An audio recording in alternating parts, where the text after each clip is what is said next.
Welcome to 19 TV. నేను బ్రహ్మనాయుడు. వైసీపీలోకి దువ్వాడ శ్రీనివాస్, అదేంటి అది దువ్వాడ శ్రీనివాస్ ఆల్రెడీ వైసీపీలోనే ఉన్నాడు కదా, మళ్ళీ వైసీపీలోకి ఏంటి అనేటువంటి ఒక డౌట్ రావచ్చు చాలామందికి. ప్రస్తుతం దువ్వాడ శ్రీనివాస్ గారు వైసీపీ నుంచి సస్పెండ్ అయినటువంటి విషయం చాలామందికి తెలుసు, కొంతమందికి అవగాహన ఉండదు. ఎందుకంటే ఆల్రెడీ ఆయన వైసీపీ నుంచి ఎమ్మెల్సీ అయ్యారు. ఆ ఎమ్మెల్సీ పదవిలో కొనసాగుతూ ఉన్నారు. ఆయన పార్టీ వేటు వేసింది. ఎందుకు పార్టీ వేటు వేసిందంటే ఆయన వ్యక్తిగతమైనటువంటి అంశాలు ఏవైతే ఉన్నాయో, దువ్వాడ శ్రీనివాస్ గారు దివ్యల మాధురి గారి ప్రేమ వ్యవహారం అది వైసీపీ అధిష్టానానికి కాస్త ఇబ్బందిగా మారింది. ఎందుకంటే మరి అపోజిషన్ పార్టీలు వైసీపీకి మరి అపోజిషన్గా ఉన్నటువంటి టీడీపీ కానీ, జనసేన కానీ, బీజేపీ కానీ, ఈ పార్టీలన్నీ కూడా పదే పదే దువ్వాడ ఎపిసోడ్ని తెర మీదకు తీసుకొని వచ్చి జగన్మోహన్ రెడ్డి గారిని పదే పదే బ్లేమ్ చేస్తూ ట్రోల్ చేస్తున్న పరిస్థితి. కాబట్టి అది కాస్త వైఎస్ఆర్ కాంగ్రెస్ పార్టీకి ఇబ్బందిగా మారింది. ఆ క్రమంలో దువ్వాడ శ్రీనివాస్ గారి మీద సస్పెన్షన్ వేటు వేసింది. అయితే నిన్న అసెంబ్లీ సమావేశాలకు సంబంధించి జగన్మోహన్ రెడ్డి గారు వచ్చిన క్రమంలో దువ్వాడ శ్రీనివాస్ గారితో మాట్లాడారంట. ఏమని మాట్లాడారు దువ్వాడ శ్రీనివాస్ గారితో? వచ్చి కలవమని అన్నారు. దేనికి వచ్చి కలవమని అన్నారు? దువ్వాడ శ్రీనివాస్ గారు తనని అక్కడ స్థానికంగా టీడీపీలో ఉన్నటువంటి బలమైన నేతలు ఎవరైతే ఉన్నారో, అచ్చెన్నాయుడు గారు లాంటి బలమైన నేతలు తమని ఇబ్బంది పెడుతున్నారని చెప్పేసి జగన్మోహన్ రెడ్డి గారికి చెప్పుకొని ఆయన బాధపడ్డాడంట. సో ఆ క్రమంలో తన పార్టీలో గతంలో కీలకంగా వ్యవహరించినటువంటి దువ్వాడ శ్రీనివాసు ప్రస్తుతం ఇబ్బందుల్లో ఉన్నాడని చెప్పేసి ఆయన మరి ఇష్టపూర్వకంగా అన్నాడా, లేకపోతే మరి ఒక పక్క మీడియా ఉంది, ఆయన వస్తున్నాడు, ఏదో మాట్లాడుతున్నాడు, సో ఆయన తప్పించుకొని వెళ్ళటం ఇష్టం లేక వచ్చి కలవమన్నాడా అనేది మరి పక్కన పెడితే, మొత్తానికైతే దువ్వాడ శ్రీనివాస్ గారిని వచ్చి పర్సనల్గా వచ్చి జగన్మోహన్ రెడ్డి గారు కలవమన్నారంట. అయితే ఇప్పుడు దువ్వాడ శ్రీనివాస్ గారితో జగన్మోహన్ రెడ్డి గారు దువ్వాడ శ్రీనివాస్ గారు భేటీ అయితే మళ్ళీ దువ్వాడ శ్రీనివాస్ని వైసీపీలో యాక్టివ్ చేసేటువంటి పరిస్థితి ఉంటుందా? ఎందుకంటే దువ్వాడ శ్రీనివాసు అద్భుతమైనటువంటి వక్త. అయితే కొన్ని సందర్భాల్లో ఆయన భాష పరిధి దాటి మాట్లాడిన పరిస్థితి చంద్రబాబు గారి మీద, పవన్ కళ్యాణ్ గారి మీద. ఆ అంశాలు పక్కన పెడితే ఆయన స్థానిక సమస్యల మీద అద్భుతంగా ప్రజల్లో దృష్టిని ఆకర్షించగలరు, ప్రజల్లోకి తీసుకువెళ్ళగలరు.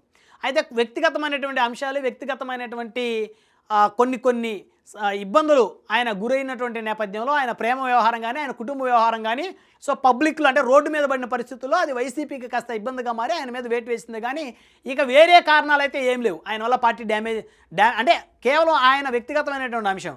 ఆయన ప్రేమ వ్యవహారం ఆల్రెడీ పెళ్ళి, ఇద్దరు పిల్లలు ఉన్న తరుణంలో దివ్యల మాధురి గారితో దువ్వాడ శ్రీనివాస్ గారు ప్రేమలో పట్టడం, ఇద్దరు కలిసి మరి అన్ని టీవీ ఛానల్స్కి, యూట్యూబ్ ఛానల్స్కి ఇంటర్వ్యూ ఇవ్వటం, పదే పదే వారి ప్రేమ వ్యవహారం సోషల్ మీడియాలో ట్రోల్ అవటం, ఇలాంటి వాళ్ళనా మీరు పెట్టుకుంది వైసీపీ అని చెప్పేసి జగన్మోహన్ రెడ్డి గారిని ట్రోల్ చేయడంతో ఆయన పక్కన పెట్టారు. కానీ వేరే ఇంకా ఏ కారణంతో ఆయన పక్కన పెట్టాల. అయితే ఇప్పుడు అటు తెలుగుదేశంలో చూస్తే ఆదిమూలం గారు, కోనేటి ఆదిమూలం గారు టీడీపీ ఎమ్మెల్యే, ఆయన వ్యవహారం ఒకటి బయటకు వచ్చింది. ఆయన మీద సస్పెన్షన్ వేటేశారు. మళ్ళీ తర్వాత ఆ మహిళ ఎవరైతే ఉన్నారో వాళ్ళు కేసు విత్డ్రా చేసుకున్నట్టున్నారు. మరి ఆయన అసెంబ్లీకి వచ్చారు, అసెంబ్లీలో కూడా మాట్లాడుతున్నారు. ప్రజెంట్ ఆయన అసెంబ్లీ సమావేశాలకు హాజరవుతున్నారు టీడీపీ తరపు నుంచి. మరి కొంతమంది టీడీపీకి సంబంధించిన వాళ్ళు కొన్ని వారి పర్సనల్ అంశాలు బయటకు వచ్చిన తరుణంలో మళ్ళీ అవి చక్కబెట్టుకొని ముందుకు పోతా ఉన్నారు. ఇక ఇటీవల చూస్తే జనసేన పార్టీ ఎమ్మెల్యే అరవ శ్రీధర్, రైల్వే కోడూరు ఎమ్మెల్యే ఉన్న అరవ శ్రీధర్ గారు, ఆయన ప్రియురాలు ఎవరైతే ఉన్నారో వాణి వీణా గారు, మరి వారిద్దరు సంబంధించిన ఎపిసోడ్ రోజుకు ఒక వీడియో బయటకు వస్తూ ఉంది. ఆ క్రమంలో ప్రస్తుతం ఆయన పక్కన పెట్టింది జనసేన పార్టీ అధిష్టానం, ఒక కమిటీ వేసింది. ఆ కమిటీ నివేదిక వచ్చేంత వరకు కూడా ఆయన కాస్త దూరంగా ఉండమన్నారు అరవ శ్రీధర్ని. అయితే ఇవన్నీ నడుస్తూ ఉన్నాయి టీడీపీలో, జనసేనలో ఈ వ్యవహారాలన్నీ నడుస్తూ ఉన్న తరుణంలో దువ్వాడ శ్రీనివాస్ ఏం తప్పు చేశాడు, వాళ్ళు అసలు వీడియోలే వచ్చినాయి కదా బయటికి, ఈయన ఆ వీడియోలు రాలేదు కదా.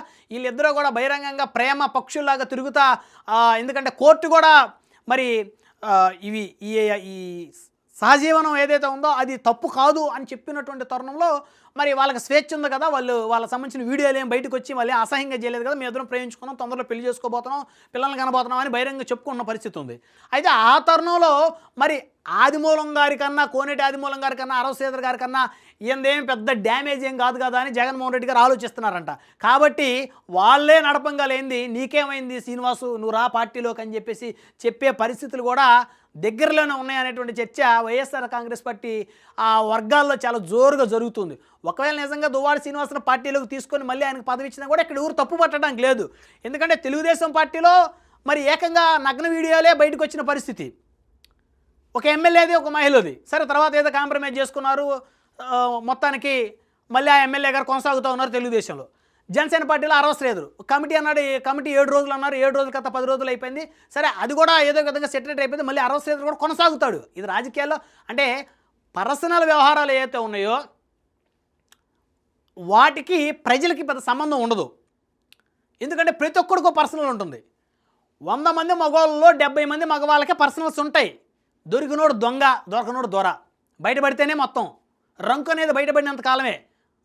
బయటపడకపోతే అటు శ్రీరామచంద్రులా బిహేవ్ చేస్తాడు. రంకు బయటపడితే కాస్త ఇబ్బందికి గురవుతారు. కాబట్టి ఇది అందరికీ తెలిసిన అంశమే. ఆ నాయకుడు అవినీతి చేసి లేకపోతే హత్యలు చేసి లేకపోతే విపరీతంగా ప్రజలను పీక తింటుంటే ఖచ్చితంగా అతను పక్కన పెట్టాలి.